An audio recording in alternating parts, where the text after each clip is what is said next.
Hello, my movie peeps. Thank you so much for clicking on an episode of Side Flick. My name is Chris. We've got some movie news here, so let's discuss it. Some of the stuff we're going to be talking about here today is we got updates from Matt Reeves concerning the Batman. Not just with the Batman, but DC Studios as well, because James Gunn, as he continues to do, gives us little updates on Twitter. And being that it is Friday 13th, I thought why not celebrate by digging up some news concerning the prequel series. That along with so much more, so you guys know the drill. Leave me your opinions down below with everything we discuss here today. Timestamps will be in the description. But without further ado, let's dive into our first movie news story. And well, with it being Friday the 13th today, I was hoping that maybe we would get some sort of update on the upcoming prequel series that is being made by A24 and headed to Peacock. If you guys don't know much about this, yes, it was announced last Halloween that we will be getting a prequel series on the Friday the 13th, most likely focusing on Pamela Voorhees. The film rights with Jason Voorhees are still kind of split. They're no longer in court, but two parties have to come together and agree so that we can get a new movie in the future. But until the movie rights are figured out, this is kind of the only way we're going to get some Friday the 13th content. The good news is with this though, they're allowed to do anything that the previous movies have done. And the showrunner, Brian Fuller, has heavily hinted that Jason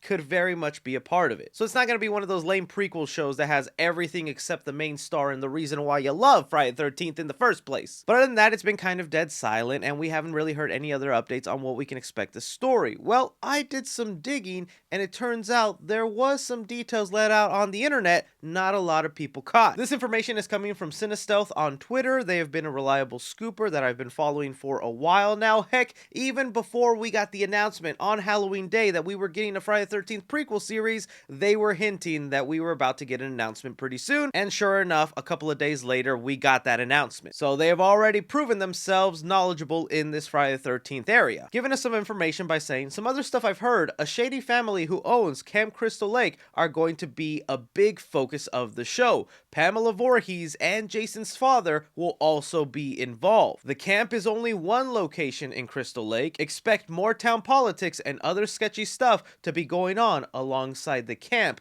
/ Jason prequel drama. It might not be a whole lot, but it is enough for maybe some of us Friday the 13th fans to get a little bit excited about, because that sounds interesting. So it looks like the owners of Camp Crystal Lake will finally come into play. That's an aspect that none of the movies have ever really explored. It's just a campground that ends up getting sold, re-renovated, shut down. I think it'd actually be cool to explore the owners of the camp. I even like the detail that they're going to be shady, and they must be if they're going ahead and hiring employees that don't watch kids that are about to drown in their lake. Another thing fans have been hoping for with this prequel series is for Jason's father to be involved somehow. That's also another aspect of the movies that they have never explored before. We don't know what happened with Jason's dad. The only thing about this that's making me kind of roll my eyes and go, oh, that's gonna make it kind of tough to watch for me, is when they mention town politics. Now, I know there's a lot of people out there that don't like politics in their movies and shows.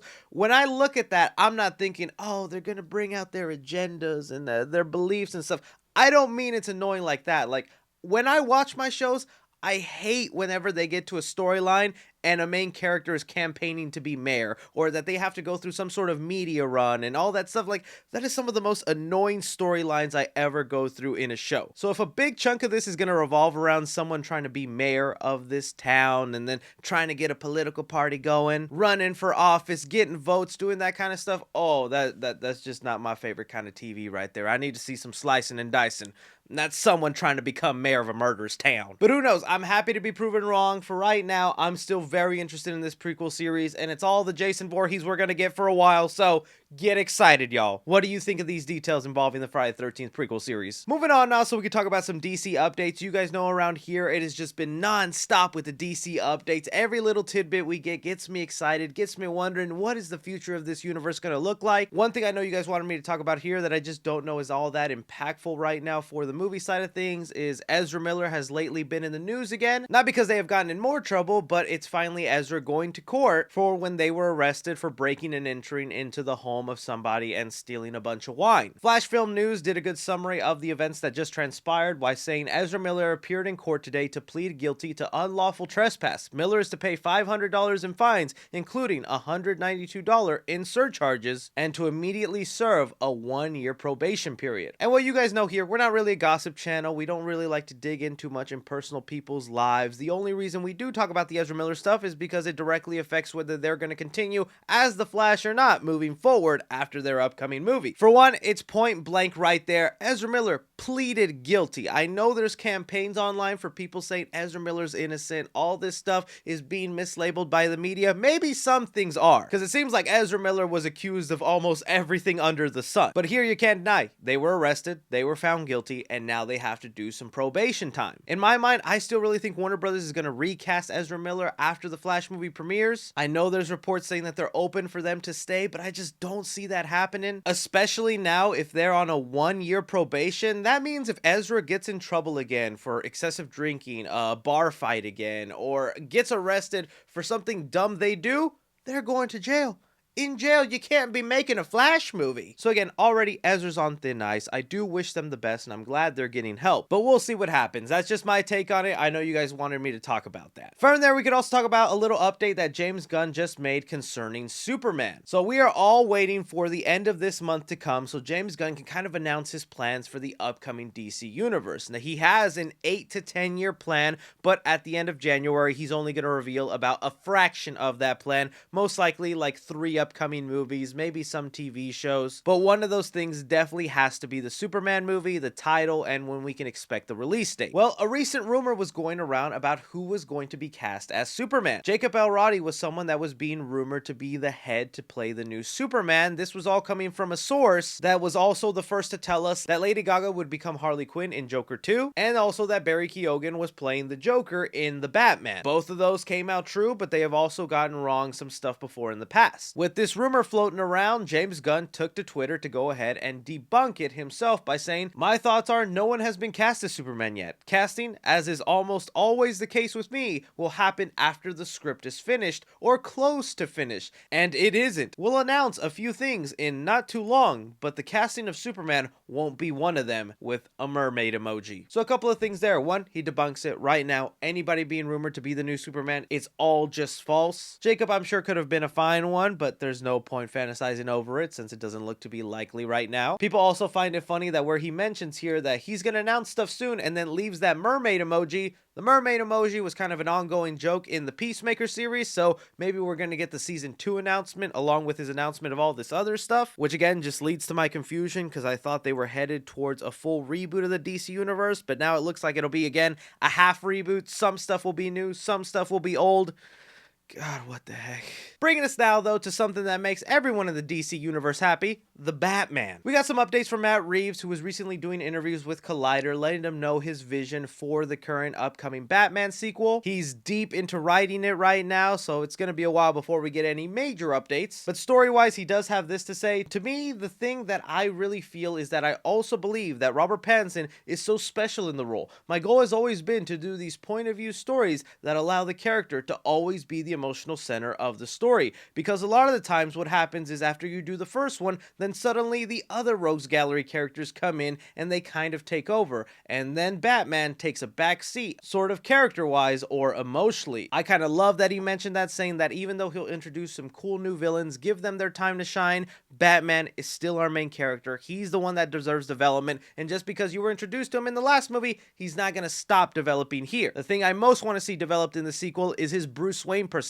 I want him to come out of his shell, not be this kind of loner goth kid hanging out in this Batcave. I understand why he was like that in the first movie, and I respected it. But now I kind of want to see Robert Pattinson put on an expensive suit, slick back his hair, rizz up some ladies, and go, "I'm Bruce Wayne, y'all. Let's get some bitches." But we'll have to wait and see on that. Maybe he won't take that approach with Bruce Wayne. The other interesting aspect of this is Matt Reeves also let us know that he has a meeting with James Gunn and Peter Safran coming up. He said exactly, Gunn and Safran have been great. We're actually supposed to meet in the next few weeks because they want to talk to me about the broad plan, and then they want to hear the Batverse plan. We're just getting together to talk about all of that. Look, I'm excited to hear what they're going to do. The Batverse thing, as James has said and Peter has said, is kind of its own own thing they're letting us do. That to me kind of confirms a couple of things. One, the Batman with Robert Pattinson, he's staying in his own universe. He's not going to become the star of the DCU. They're not going to branch him off and then have a Superman in his universe, a Wonder Woman in his universe, a Flash in his universe. No. Matt Reeves is very happy that in his universe, Batman is the center, and that's all really we got. But then the other interesting aspect of this comment, it says he's basically going to sit down with James Gunn so that his Batman plans don't conflict with James Gunn's Batman plans. I already did a video talking about James Gunn confirming that Batman will play a big part in his new DCU, meaning we will get a new Batman in the universe where his new Superman is, where his new Wonder Woman's gonna be. So I think it's kind of fascinating that he's about to have a meeting where he's like, all right, for my sequel, I want to have Mr. Freeze. Then for my third movie, I'm thinking Poison Ivy and Scarecrow. And then I'll end things off on a fourth film in an Arkham Asylum style where all the previous villains fight off Robert Pattinson's Batman. That okay with you, James Gunn? And then James Gunn is going to be like, oh, that's great. I wasn't even going to use Mr. Freeze. We're going to try the Joker here. Then we're going to move on to Two-Face. We're also going to introduce Robin in there, so our DCU will have Robin since yours doesn't. Maybe even introduce a couple of other Bat family members in there, Red Hood, Batgirl, and whatnot. So good. Our plans don't conflict. That would be a meeting I'd love to sit in on, just hearing them back and forth saying what their universe is going to look like, then what your universe is going to look like, and hoping nothing overlaps. I also wonder if maybe something Matt Reeves has planned does conflict with James Gunn. Maybe there's a future villain he wants to set up that James Gunn's like, we're kind of going to want to use that in our universe. We don't want you copying us or having too much of a similarity. Is there any way you can change that villain? It's kind of the downsides to having multiple Batmans at once in the movie theaters. It's like kind of crazy that that's the world we live in. Again, we'll just have to wait and see though. I want to hear from you people out there. What do you think of these comments from Matt Reeves concerning what he wants to do with the Batman 2 and that he has to sit down with James Gunn and make sure his plans don't conflict with James Gunn's plans? But that is all the movie news we currently have going on right now, guys. I want to thank you so much for taking time out of your day to watch me talk some movie news. Don't be forgetting to hit that like button, subscribe if you haven't already, follow me on Twitter at 3C Films or on TikTok at 3C Films. But as always, I'm Chris. Take care.